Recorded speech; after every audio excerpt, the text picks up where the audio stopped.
नए साल पर पैसेंजर गाड़ियों की कीमतें बढ़ सकती हैं। डॉलर और यूरो के मुकाबले रुपया ऐतिहासिक स्तर तक गिर चुका है। वही कमोडिटी की बढ़ती कीमतों और ग्रामीण डिमांड की अनिश्चितता के कारण निर्माता दबाव में हैं।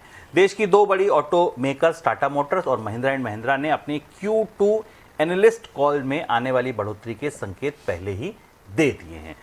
सर, ये बढ़ोतरी कितनी हो सकती है, एक तो ये बात समझाइए, और दूसरा इसका बाजार पर क्या असर हो सकता है। देखिए, आप लोग जो बोनस पॉइंट नियमित रूप से देख रहे हैं, आपको याद होगा जब जीएसटी की कटौती आई थी उसी वक्त हमने आपसे कहा था यह बात कि ये आखिरी रियायत है।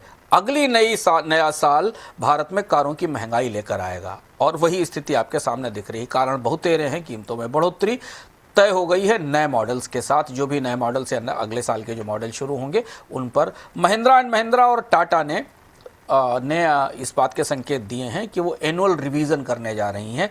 कितना होगा ये पता नहीं है, क्योंकि लेकिन वो कंपनियां जिनके 70 से 100% पार्ट कंपोनेंट्स इंपोर्टेड हैं, आयातित हैं, उनके लिए रुपए की गिरावट बेहद भारी पड़ने वाली है। और इसीलिए बार-बार रुपए की गिरावट पर आपसे बोनस पॉइंट में चर्चा करते हैं, क्योंकि ये अर्थव्यवस्था में जिस तरीके की चुनौतियां लाती है, कारों में वो दिखाई दे रहा है।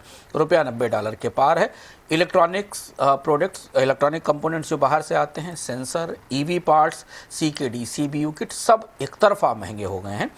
कमोडिटी की कीमतें भी ऊपर गई हैं, क्योंकि एल्युमिनियम, कॉपर और प्लास्टिक वो भी महंगे हो रहे हैं जो कि कारों में इस्तेमाल होते हैं। तो इस वजह से कंपनियां अभी तक जीएसटी की कटौती और त्योहारी मांग के कारण इसे दबाए हुए थी।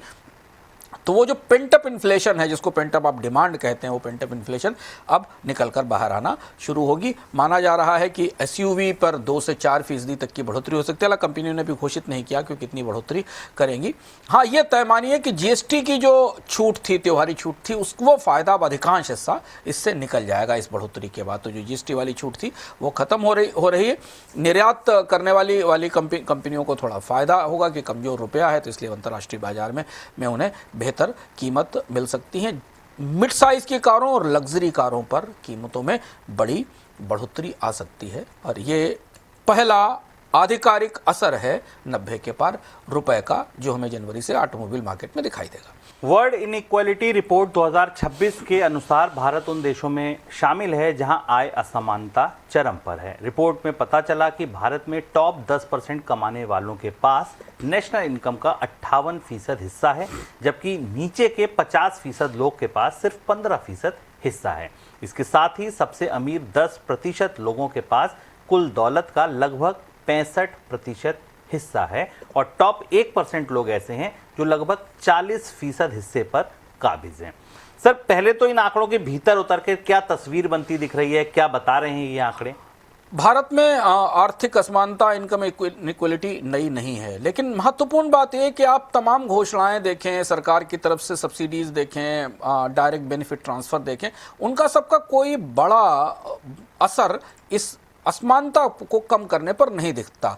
ये बहुत बड़ी बात है कि भारत की टॉप 10% के पास करीब 65% वेल्थ है, एसेट्स है, और ये भारतीय अर्थव्यवस्था को एक 3 अलग अलग दुनियाओं में बदल रहा है। एक नीचे का हिस्सा है जो अफ्रीका जैसा है, जिसके पास बहुत सीमित आय है, और एक ऐसा हिस्सा है जो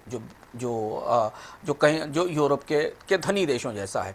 और कम चूंकि 50% के पास केवल 15% के आसपास इनकम बची है नीचे के स्तर पर, तो इसके बड़े व्यापक असर हैं भारतीय बाजार के भीतर।